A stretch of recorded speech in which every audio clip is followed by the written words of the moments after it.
오늘 본문의 말씀을 가지고 예수님의 기도를 하라라는 제목을 함께 주님의 마음을 나눠보고자 하는데요.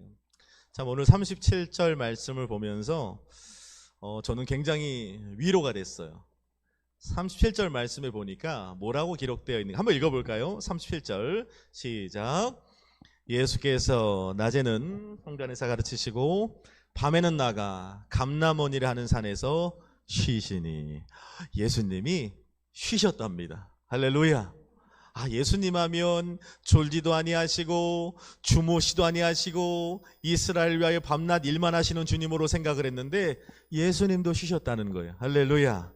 예수님이 쉬셨다는 말씀이 저에게는 참 위로가 되었습니다. 여러분, 쉼이라는 건 결코 나쁜 게 아닙니다. 성경 안에서 안식과 쉼이라는 건 하나님의 창조물 중에 하나고, 쉼이라는 것은 하나님이 하나님 백성들에게 내신 놀라운 축복과 선물이라는 것을 우리는 잊지 말아야 합니다. 자, 그런데 오늘 예수님께서 쉬셨다는 말씀에서 중요한 포인트는 뭐냐면, 예수님이 쉬셨다라는 것보다 예수님이 무엇 때문에 쉬셨는지, 또 어떻게 쉬셨는지가 정말 중요한 포인트가 됩니다. 예수님이 무엇 때문에 쉬셨는지는 38절에 해답이 나왔습니다. 한번 읽어볼까요? 이것 때문에 쉬었습니다. 시작. 모든 백성이 그 말씀을 들으려고 이른 아침에 성전에 나아갔다. 많은 백성이 예수님의 말씀을 듣기 위하여 이른 아침부터 성전에 모여들기 시작했다는 것입니다. 예수님께서는요, 목자 없는 양과 같은 이스라엘 백성들에게 하나님의 말씀을 가르치시기 위하여 성전에 나아가셔야만 했던 거죠. 그래서 밤에는 반드시 그 다음날 이른 아침부터 하나님의 말씀을 선포하기 위하여 감람원이라고 하는 산에 오르셔서 쉬셔야만 했다라는 거예요. 저는 이 부분을 묵상하면서 이런 측면에서 볼 때 쉼이라는 것에 또 다른 해석이 있을 수 있다고 생각을 합니다. 오늘 우리가 주일에 안식을 한다고 하잖아요. 일주일의 첫날을 우리는 쉬고 시작을 하는 겁니다. 왜 그렇죠? 한 주간 세상에 나아가 열심히 일하기 위해 먼저 쉬는 거예요. 그러니까 오늘 예수님께서 가르치셨기 때문에 쉬는 게 아니라 38절에 보니까 이튿날 많은 백성이 이른 아침에 성전에 말씀 들으러 나오기 때문에 말씀을 가르쳐 주시기 위하여 먼저 쉬신 거예요. 그러니까 우리가 일요일을 거절하고 주일을 선택한 저와 여러분들이 한 주간의 첫날을 먼저 쉬고 시작하는 이유가 뭐냐 하면, 세상에 나아가 열심히 일하고 빛과 소금의 역할을 감당하기 위하여 먼저 하나님께서 우리에게 쉼이라는 걸 주신 거예요. 잘 쉬어야 됩니다. 옆에 분에게 이렇게 인사하세요. 잘 쉬어야 합니다. 쉬는 것도 중요하지만 정말 우리는 잘 쉬어야 됩니다. 레크레이션이라는 단어가 있잖아요. 쉼이라는 단어인데, 이 레크레이션이라는 단어는 합성어입니다. 리, 다시라는 단어와 크레이션, 창조라는 단어의 합성어가 바로 레크레이션입니다. 레크레이션 하면 우리는 막 이렇게 놀고 게임하고 하는 걸 생각하는데, 사실 레크레이션이라는 말은 쉼이란 말 속에 다시 창조한다라는 뜻을 가지고 있는 거예요. 그러니까 우리가 세상에 나아가 뭔가 새로운 창조적인 일들을 이루기 위해선 반드시 먼저 쉼이 필요하다. 이게 바로 레크레이션이란 단어입니다. 발전적으로 앞으로 나아가 일하기 위해서 준비하는 과정이 바로 안식일이 되는 겁니다. 그래서 쉬는 게 중요하지만 여러분들이 지금 고백한 것처럼 잘 쉬는 게 정말 중요한 겁니다. 자, 그런데 오늘 본문에 보니까 예수님이 백성들에게 말씀을 가르치시기 위하여 잘 쉬셨는데, 예수님이 어떻게 쉬셨는지가 정말 중요합니다. 어떻게 쉬셨는지 오늘 본문에 나오지 않는데, 그 다음 장 22장 39절에 보면 예수님이 어떻게 쉬셨는지 41절까지 나와 있습니다. 자, 한 장만 넘기셔서 22장 39절로 41절을 세 구절만 한번 읽어봅시다. 예수님이 어떻게 감람원에서 쉬셨는지 읽어봅시다. 시작. 예수께서 나가사 습관을 따라 그들에게 이르시되 유혹에 빠지지 않게 기도하라 하시고, 그들을 떠나 돌 던질 만큼 가서 무릎을 꿇고 기도하셨다. 예수님이 어떻게 쉬셨어요? 지금 읽었잖아요. 바로 읽었는데 어떻게 쉬셨어요? 기도하며 쉬셨어요. 맛있는 거 먹고 쉬시는 거 아니고, 뭐 여행 다니며 좀 잠푹 주무시면서 쉬시는 것도 아니고 사우나가 쉰 것도 아니고 정말 우리 예수님 왜 그런지 모르겠어요. 그냥 쉬면 좋은데 뭐하며 쉬었다? 기도하며 쉬었대요. 좀 제발 그냥 좀 편히 내일을 위해서 푹 주무시고 맛있는 거 먹고 좀 쉬시면 안 돼요? 굳이 무릎 꿇고 또 유혹에 빠지지 않게 기도해 이 녀석들아 하면서 본인도 무릎을 꿇고 또 기도하셨다는 거예요. 저는 이 말씀을 묵상하면서 좀 먹먹해지더라고요. 왜요 주님? 굳이 쉬면서까지 기도하셔야 했는가? 여러분, 예수님께서는 편안하게 아무 생각하지 않고 쉬시지 않으시고 예수님께서 물론 이 감람산에 오르셔서 예수님께서 물론 계속 기도만 하신 것은 아닙니다.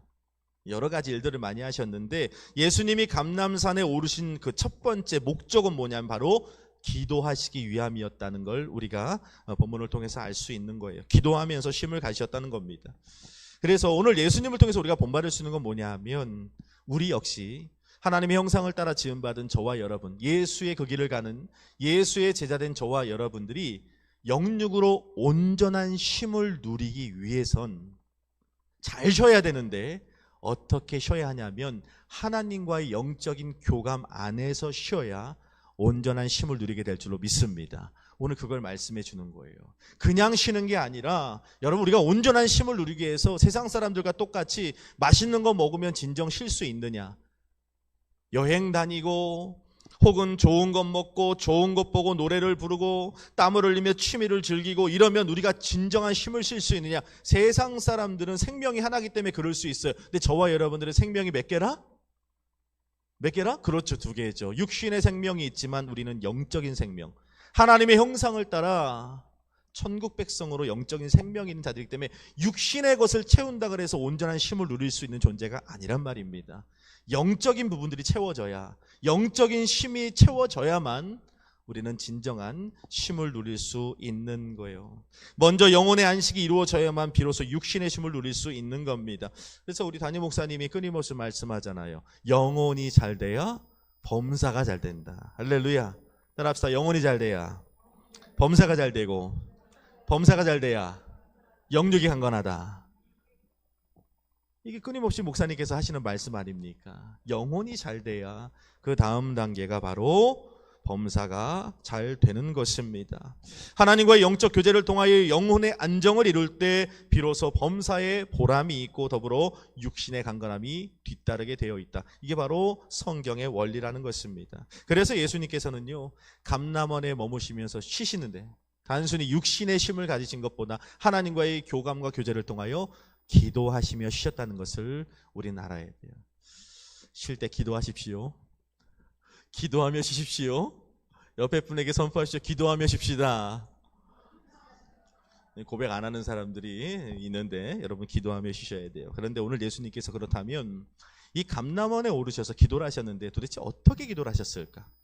결국 하나님이 들으시는 기도가 되었는데요. 어떻게 기도를 하셨는지 2가지로 한번 나눠보고자 합니다. 우리가 쉴 때 기도하며 쉬는데 어떻게 기도해야 되는지, 첫 번째 예수님의 기도는 바로 이런 기도였습니다. 사실적인 기도. 따라합시다. 사실적인 기도를 하라.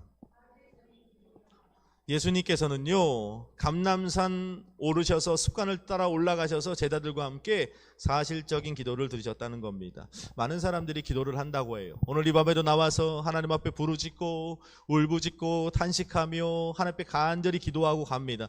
저도 그렇게 기도합니다. 때로는 나름대로 열심히 기도했고 울부짖어 기도하고 정말 몸부림치며 기도했는데 기도의 시간이 끝났음에도 불구하고 마음이 평안이 찾아오지 않아요. 뭔가 마음이 불편하고 채워지지 않는 부분들이 있어요.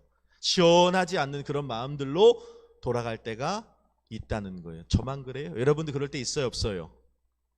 저만 그런 걸로? 저만 그래요. 근데 저는 왜 그런가 살펴봤더니 다른 기도가 아니라 하나님 앞에 사실적인 기도를 드리지 않았을 때 그러더라고요.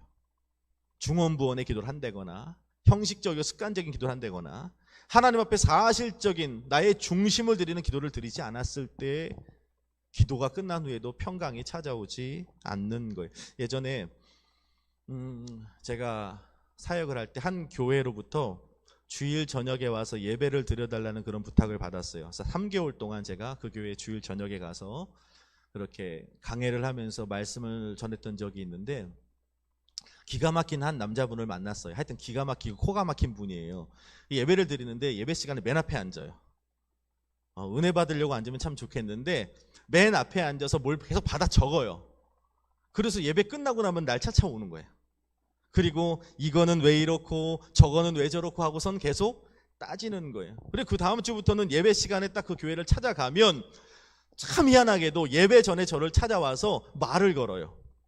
그러면 그 대화가 참 진취적이고 참 긍정적이고 창조적인 말을 했으면 좋겠는데 항상 단에 오르기 직전에 찾아와서 이렇게 마음이 무너지는 소리들을 해요. 참 이렇게 슬픈 이야기들을 하고 부정적인 이야기들을 합니다.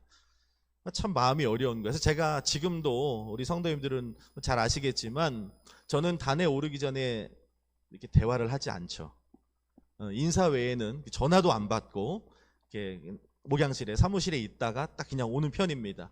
왜 그러냐면 영락 없거든요. 예배 전에 이렇게 대화를 한다거나 전화를 받고 나면 그날의 은혜를 깨는 소리들이 그 은혜를 깨는 그런 일들이 얼마나 많이 벌어지는지 몰라요. 여러분 양해를 구합니다. 그래서 그런 겁니다.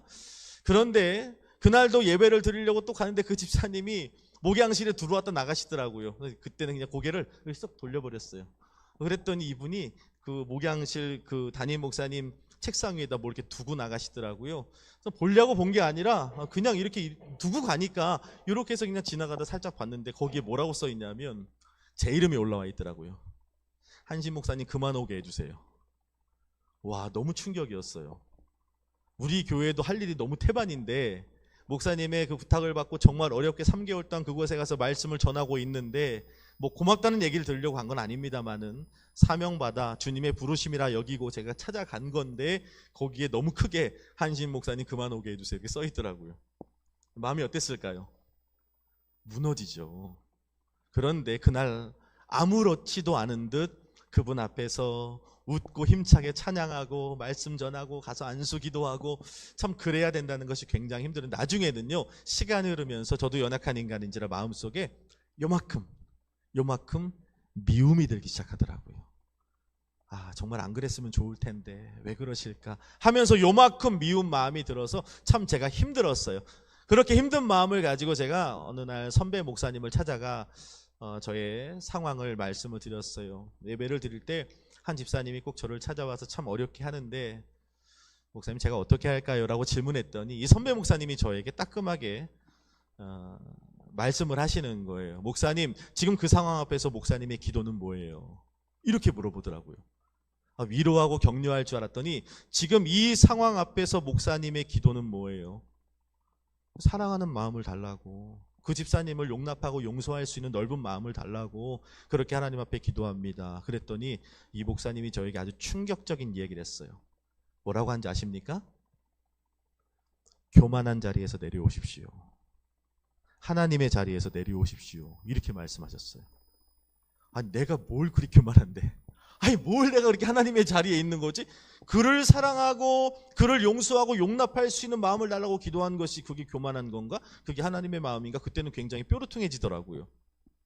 그런데 이 목사님이 저에게 뭐라고 말씀하냐면 목사님은 지금 상대방을 용서하는 마음, 그를 사랑하는 마음, 용납하는 마음을 달라고 기도하기 전에 목사님이 먼저 해야 할 기도가 있다고 말씀하셨어요. 제가 어떤 기도입니까? 그랬더니 바로 오늘 우리가 나누게 될 사실적인 기도를 하십시오. 이렇게 말씀을 하더라고요. 그래서 사실적인 기도가 뭡니까? 했더니 목사님의 마음에 있는 그대로를 하나님 앞에 보여드리라는 거예요.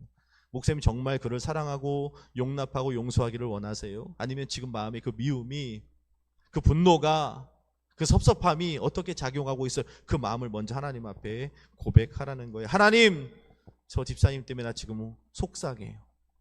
솔직히 좀 미워요. 너무 괴로워요. 정말 예배 때마다 맨 앞에 앉아갖고 뭘 받아 적고 예배가 어떻고 말씀이 어떻고 찬양이 어떻고 하는데 정말 너무 힘드네요. 이렇게 하나님 앞에 사실적인 기도를 드리라는 거예요. 이 목사님이 저에게 충격적인 말을 했어요. 목사님의 기도는 지금 너무 목사님 같아요. 감히 하나님 앞에서까지 목사님처럼 기도하고 있는 게 문제입니다. 하나님 앞에서만큼은 그냥 사실적인 기도, 마음속에 있는 것들을 그냥 내비치십시오. 진정한 기도는 목사님 자리에서 내려오는 것부터가 기도의 시작이 될 겁니다. 제가 그 이야기를 듣고 그때는 잘 못 알아들었는데 지금 목회를 하며 돌아보니까 하나님 앞에 우리의 기도의 시작이 그리해야 된다는 걸 저는 깨닫게 됩니다. 시편 54편에 보면 다윗이 사울을 피해서 도망하다가 지은 시편이 시편 54편입니다. 다윗이 사울의 핍박을 피해 이스라엘을 전전하며 도망을 해요. 그 배경이 바로 사무엘상 22장인데 나중에 한번 가서 찾아보십시오. 사울의 위협을 피해서 가장 먼저 도망한 곳이 바로 노베 성소입니다. 들어보셨죠? 놋교회를 가요. 노베 성소를 가. 거기 보면 아히멜렉이라는 제사장 무리가 있는데 그곳에 있는 사람들이 다윗을 숨겨줍니다. 그런데 그 숨겨주는 모습을 누가 보냐 하면 사울의 신복이었던 성경 말씀에 보니까 노베 성소에 도액이라는 사람이 그때에 그 성소에 딱 있었던 거예요. 그리고 바로 가서 어떻게 하느냐, 사울 왕에게 고발합니다. 왕이시여, 다윗 찾고 계시지요? 다윗이 지금 도망해서 어딨냐면 노베 성소에 갔는데, 그런데 이 나쁜 제사장들이 말이요, 왕에게 다윗을 찾아가 지금 왕이 찾고 계신데 다윗을 데리고 오는 것이 아니라 다윗을 숨겨주고 그에게 음식을 주고 성소에 있는 칼을 내어주고 이런 일을 하고 있습니다라고 고발을 해요. 사울이 어떻게 했을까요? 쫓아왔겠죠. 걸음 하나 살리라고 다윗은 도망을 합니다. 10광야라는 곳으로 도망을 하는 게 바로 사무엘상 23장이 되는 거죠. 10광야로 도망을 했어요. 이젠 좀 쉴 수 있겠구나 했는데 10광야 사람들이 사울에게 떠러러러 가서 또 꼰질릅니다. 왕이시여, 다윗이 여기 있네요 하고 또 일러요. 그래 다윗이 도망을 칩니다. 근데 도망치기 전에 무슨 소식을 듣냐면 노베 제사장들을 사울이 다 죽였다는 소식을 듣게 됩니다. 얼마나 마음이 아팠겠어요. 나를 숨겨주고 나를 선대했다는 이유로 목사님들이 다 죽임을 당해버렸다는 소식을 듣고 다윗이 얼마나 마음이 무너졌는지 몰라요. 그렇게 하길라라는 도시로 도망을 칩니다. 근데 어떻게 됐냐, 10광야의 사람들이 하길라까지 쫓아옵니다. 그리고 사울 왕에게 쪼르륵 쫓아가서 또 이르는 거예요. 또 숨었어요. 하길라라는 도시에. 사울의 군사가 또 찾으러 온 거예요. 다윗이 이제는 숨을 곳이 없는 거예요. 다윗이 그 다음에 어디로 갔죠? 다윗이 하길라를 피해서 어디로 갔어요?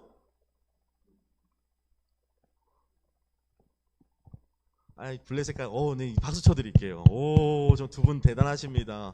좀 갈매동이라 대답할 줄 알고 깜짝 놀랐는데 블레셋이 바로 나와서 깜짝 놀랐어요. 블레셋으로 간 거예요. 블레셋에 누구 왕이 있었어요? 여기까지는 아기스 왕이 있었어요. 거기서 살고자 어떻게 합니까? 그렇죠. 이거 다윗은 사울은 천천히요, 다윗은 만만히요 했던 그 다윗 아닙니까? 왕이시요. 큰일 납니다. 그랬더니 다윗이 그때 갑자기 머리를 풀어 헤치고 그 다음 어떻게 해요? 침을 흘리고 문빗장에 흐느적거리며 미친 사람 행세를 하는 거예요. 얼마나 이 영화배우 뺨치게 연기를 했던지. 아기스 왕이 진짜 미쳤네, 이거 진짜 미쳤네, 내쫓아버려라. 그렇게 피폐한 삶, 기구한 현실 가운데 다윗이 버티고 견디고 버티고 해서 겨우겨우 이스라엘로 돌아왔어요. 딱 눈에 누가 보여요? 나를 고발했던 원수들이 딱 보이는 거예요. 와, 내가 저놈들 때문에 내가 진짜 미친 척까지 하고 나 때문에 제사장들이 죽어가는 모습을 보고 마음에 막 분노가 치밀어 오르는 거예요. 자, 물어볼게요. 중요한 거예요. 다윗이 그 원수들을 보면서 했던 기도가 시편 54편에 나와요. 뭐라고 기도했을까요? 저들을 용서하여 주옵소서, 이렇게 기도했을까요? 저들을 사하여 주옵소서. 목사님처럼 저들을 사랑할 수 있는 마음을 내게 주옵소서, 저들을 용서할 수 있는 마음을 내게 주옵소서, 이런 기도를 했을까요? 그렇게 기도하잖아요. 시편 54편 한번 볼까요? 앞으로 쭉 한번 넘겨서 여러분 한번 읽어보세요. 오늘 이것만 찾아봅시다. 구약 841면 시편 54편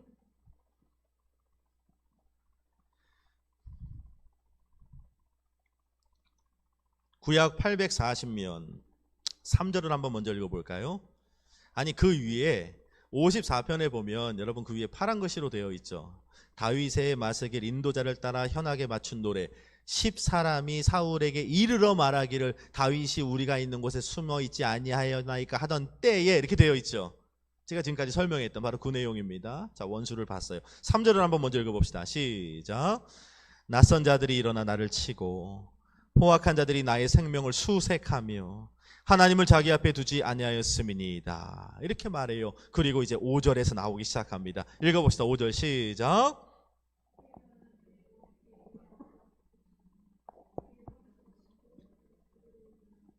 그들을 멸하소서라고 말합니다. 7절 읽어볼까요? 참으로 주께서는 모든 환난에서 나를 건지시고 내 원수가 보응받는 것을 내 눈이 똑똑히 보게 하셨나이다. 아멘. 뭐라고 말씀합니까? 5절에 보니까 나를 고발하는 원수들에게 하나님 악으로 갚아달래요. 그렇죠? 주께서는 내 원수에게 악으로 갚아 주옵소서. 그리고 뭐라고 5절 하반절에 보니까 주의 성실하심으로 그들을 어떻게 해달래요? 멸하소서. 7절에는 그들이 망하는 것을 내 눈으로 똑똑히 보게 해 주옵소서. 우리가 상상하는 다윗의 기도가 아니잖아요, 이거. 그렇죠? 하나님의 마음에 합한 다윗이 할 기도가 아니잖아요. 다윗이 다윗처럼 기도해야 되는데 저들을 용서하여 주시고 저들을 사랑한 마음을 주시고 저들을 용납할 마음을 주옵소서, 뭐 이렇게 기도해야 다윗 같은 기도 아닙니까? 하나님 마음에 합한 자의 기도 같잖아요. 다윗은 뭐라 그래요? 저들을 멸하여 주옵소서. 저들의 원수들을 어떻게 해달래요? 5절 상반절에 보니까 악으로 갚아주시고 7절에 보니까 저들이 망하는 걸 내 눈으로 똑똑히 보게 해 주옵소서. 여러분 놀라지 마세요. 하나님이 이 기도를 들어주세요. 물론 하나님의 섭리와 방법대로 이끌어 가셨지만 우선 다윗의 이 슬픔과 아픔과 그 분노의 마음을 인정해 주시더라는 거예요. 바로 이런 기도가 사실적인 기도라는 거예요. 목사님처럼 기도하는 게 문제라. 저 집사님을 사랑해 주시고 용서해 주시고 용납해, 내가 예수님이 아니거든요. 나는 목사님이 목사님처럼, 집사님들이 집사님처럼, 권사님들이 권사님처럼 기도할 게 아니라 오늘 이 밤에만큼은 진짜 내 마음에 있는 그대로, 있는 모습 그대로, 적어도 하나님 앞에서만큼은 그런 기도를 드릴 줄 아는 저와 여러분 되기를 바랍니다. 하나님이 그 기도를 들으신다니까요. 중요한 거, 오늘 예수님께서는 예수님처럼 기도하셨다는 거예요. 어떻게 기도하셨죠? 본문 의도가 22장 42절 말씀에 보니까 예수님은 기도하시는데 제가 읽어볼게요. 이르시되 아버지여 만일 아버지의 뜻이거든 이 잔을 내게서 옮기시옵소서. 십자가를 내 앞에서 걷어달라고 기도하고 계시는 거예요. 여러분 예수님은 하나님이셨잖아요. 하나님과 동등된 분이셨고 하나님의 아들이셨어요. 그런데 그 예수님이 하나님처럼 기도하지 않아요. 완전한 인간이셨어요. 연약한 인간처럼 기도하세요. 완전한 인간처럼 기도하시는 거예요. 예수님처럼 기도하지 않으셨어요. 하나님처럼 기도하지 않으세요. 십자가를 치워달라고 기도합니다. 십자가가 내게서 지나가게 해달라고 예수님은 기도하고 있는 거예요. 십자가 도상에서 저들의 죄를 사하시고 저들이 알지 못해서 그러합니다. 저들을 용서해 주옵소서. 십자가 도상에서 기도하셨던 그 기도가 아니라 감람산의 기도는 십자가가 지나가게 해달라고 기도하신 겁니다. 이게 바로 사실적인 기도라는 거예요. 우리들이 하나님 앞에 기도하면서 목사처럼 기도하고 경건하고 거룩한 척하며 기도하는 그런 기도는 필요 없습니다. 하나님 앞에 솔직한 기도를 드리는 게 중요한 거예요. 하나님 나 너무 힘들어요. 나 너무 속상해요. 나 정말 지쳤어요.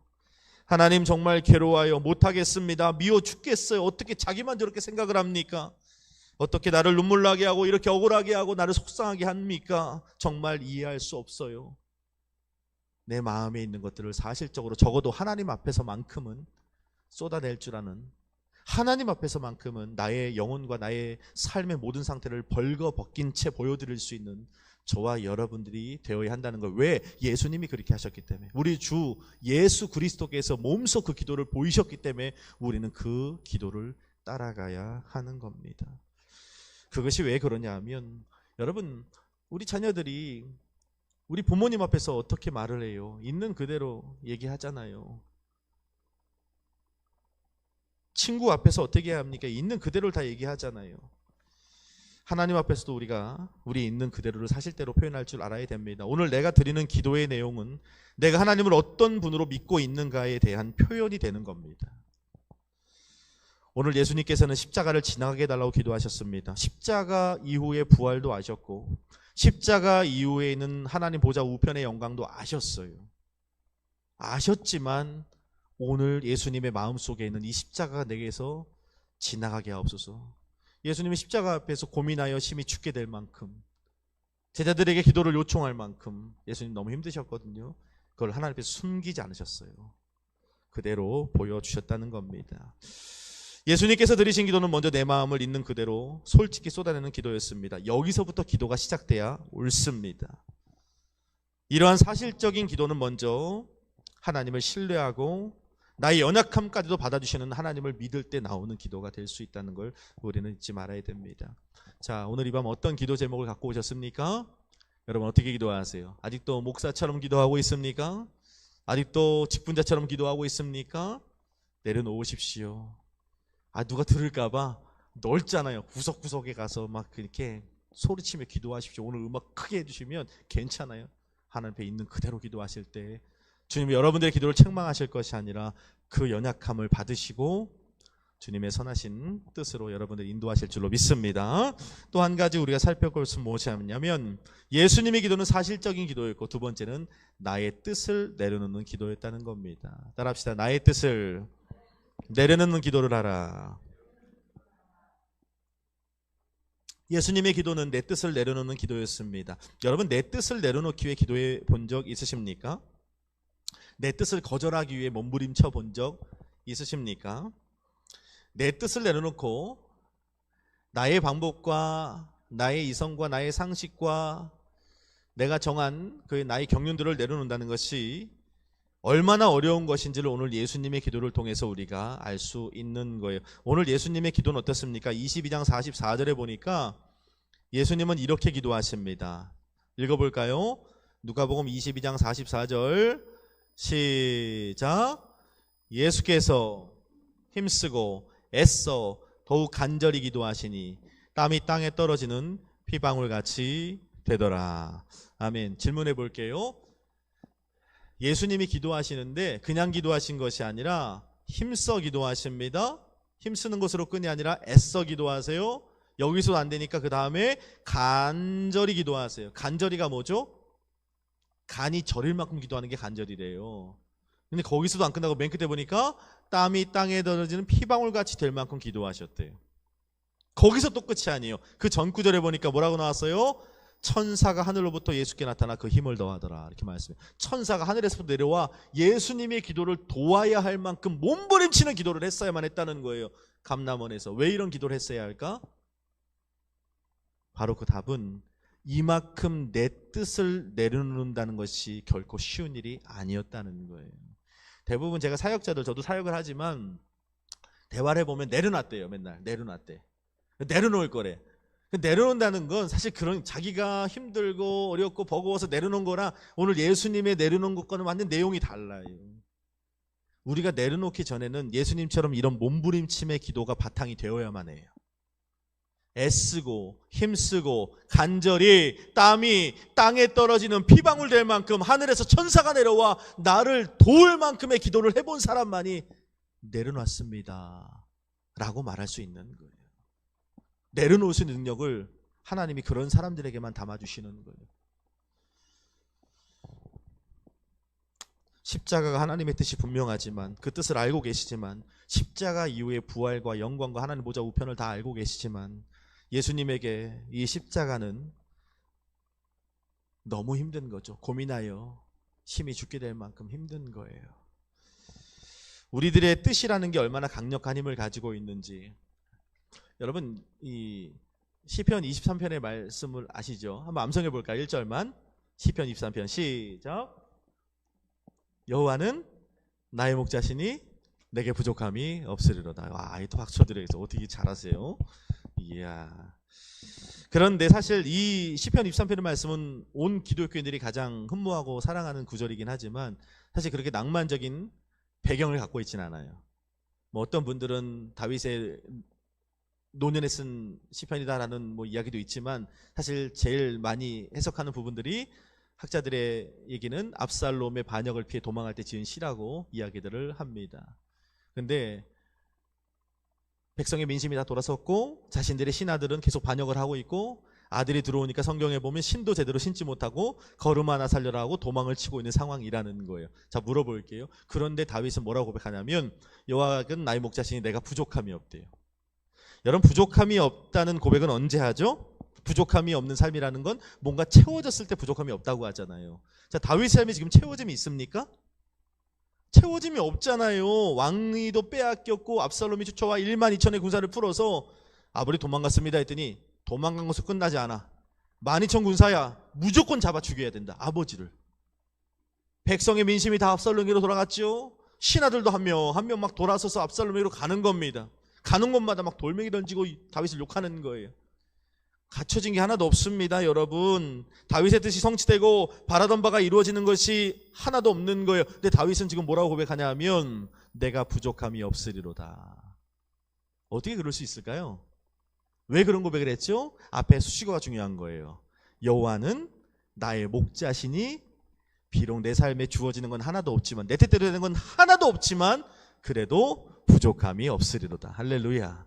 그렇게 고백하고 있는 거예요. 자, 물어볼게요. 우리 권사님의 목자는 누구세요? 권사님의 목자는?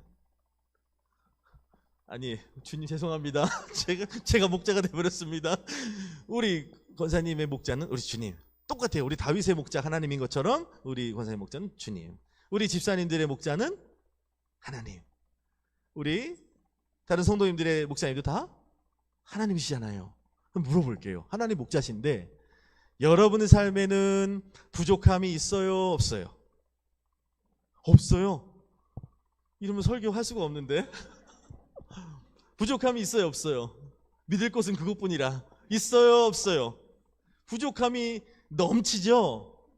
물어볼게요. 다윗의 하나님이 목자셨던 것처럼 하나님을 영접하고 예수 그리스도를 영접하고 우리 구주 삼은 우리들은 우리 주님께서 우리의 목자가 되시는데, 지금 우리는 그렇게 고백을 했는데 왜 우리 삶에는 다윗과 같이 부족함이 없으리로다 고백하는 게 아니라 부족함이 넘치는 삶을 살까요? 왜 그럴까요? 눈을 피하지 마시고 왜 그럴까요? 답은 바로 그거예요. 좀 어렵게 표현하자면 양으로서 목자됨을 누리고 있지 못한 거예요. 목자의 목자됨을 우리가 누리지 못하는 거예요. 자, 목자의 목자됨을 우리가 누리지 못한다는 건 무슨 말이냐면 우리에게 양됨이 없다는 거예요. 양은요, 저는 뭐 이스라엘 가보진 않았지만 양은 목자만 있으면 되는 존재예요. 할렐루야. 목자의 음성을 따라, 목자의 지팡이를 따라, 목자의 뒤꿈치만 쫓아가면서 만족을 누리는 게 양이라고요. 근데 어느 날 우리 찬송은 양떼를 떠나서 딴 길로 가버렸네, 이런 찬양이 있잖아요. 왜 그러냐면 내가 볼 때 저기 푸른 초장 맑은 물가가 있어요. 저 가면 양이 볼 때. 근데 목자는 계속 내 옆구리를 찌르는 거라. 그거 아니래요. 이쪽이래요. 그러니까 에라 모르겠다 하고선 목자의 그 울타리를 벗어나 딴 길로 나갔네, 이렇게 가는 거예요. 가다 보니까 뭐가 나타나요? 이리가 나타나고 맹수가 나타나고 수렁에 빠지고 광야에 들어가고 이런 일들이 벌어지는 거예요. 오늘 저와 여러분들이 똑같은 거예요. 양의 양됨이라는 건 뭐냐면 내 눈에 보기에 저기 푸른 초장 맑은 물가가 있는데도 불구하고 오늘 주님이 거기가 아니라 이 길로 가자 하면 어떻게 해야 돼요? 아멘, 아멘 하고 그 길을 따라갈 때 다윗과 같은 고백을 할 수가 있는 거예요. 여호와는 나의 목자시니 내가 부족함이 없습니다. 할렐루야. 오늘 주님은 그 고백을 우리에게 알려주고 계신 겁니다. 내 눈에는 비합리적으로 보이고 모순 같고 부당해 보이는데 그래도 오늘 말씀이 저 길이라고 하시니, 말씀이 오늘 금요 저녁에 나와야 한다고 하시니, 말씀이 순복음 성령의 교회를 섬기고 이번 우리 성탄절 전도축제를 통하여 하나님 나라를 이루어가라고 하시니 아멘 하고 따라가는 거죠. 그 길을 따라가는 거예요. 가정에서 우리 부부가 결정할 때 분명히 오른쪽이었던 것 같은데 하나님께서 목사님을 통해 말씀하시는데 왼쪽이라 하시니 아무리 봐도 여긴 부당한 것 같고 여기는 성공의 길이 아닌 것 같은데 이 길이 아닌 것 같은데 불구하고 아멘 하고 그 길을 따라갈 때 우리 입술로 고백할 수 있는 거예요. 주님이 나의 목자시니 내가 부족함이 없습니다. 우리가 무엇을 내려놓았다 할 때 함부로 얘기할 수 없는 거예요. 나는 내려놓았습니다. 내 고집과 아집을 욕심을 내려놓았습니다. 교만을 내려놓고 자녀를 내려놨습니다. 이런 분들이 있어요. 그런데 진정한 내려놓음은 감람산에서 애쓰고 힘쓰고 간이 저릴 만큼 기도하셨다. 그것도 안 돼서 땀이 땅에 젖는 피방울같이 되었다. 그것도 안 돼서 천사가 와서 예수를 힘을 더하는 기도를 한 사람들만이 내려놓을 수 있는 게 바로 예수님의 기도라는 것입니다. 내려놓기 위해서, 나를 내려놓기 위해 애쓰고 힘쓰며 기도하고 있는가? 그런 기도를 해보기나 했는가? 여러분, 오늘 예수님의 기도를 본받아 여러분, 예수님이 나를 내려놓는 기도는 뭡니까? 결국엔 나의 원대로 마시고 아버지의 뜻대로 되길 원합니다. 이 기도를 이렇게 하셨다는 거예요. 오늘 우리의 기도의 마지막은 내 원대로 마시고 아버지 뜻대로 되기를 원합니다. 이 기도가 되기를 원합니다.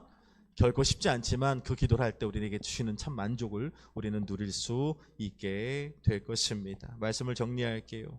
예수님께서는 쉬실 때 소명을 감당하시기 위하여 쉬셨다는 거예요. 두 번째, 예수님은 사실적인 기도를 하셨고요. 예수님은 나를 거절하는 하나님의 뜻이 오늘 우리 가운데 나의 삶 가운데 이루어지는 몸부림침의 기도를 하셨다는 겁니다. 우리가 예수님의 제자된 삶을 살기 위해서는 예수님의 기도를 따라 할 줄 알아야 됩니다. 예수의 기도를 본받아 살면서 주 안에 참된 안식을 누리고 또 하나님의 뜻이 이루어지는 은혜를 경험하는 저와 여러분 되기를 주님의 이름으로 간절히 축복합니다. 기도하겠습니다.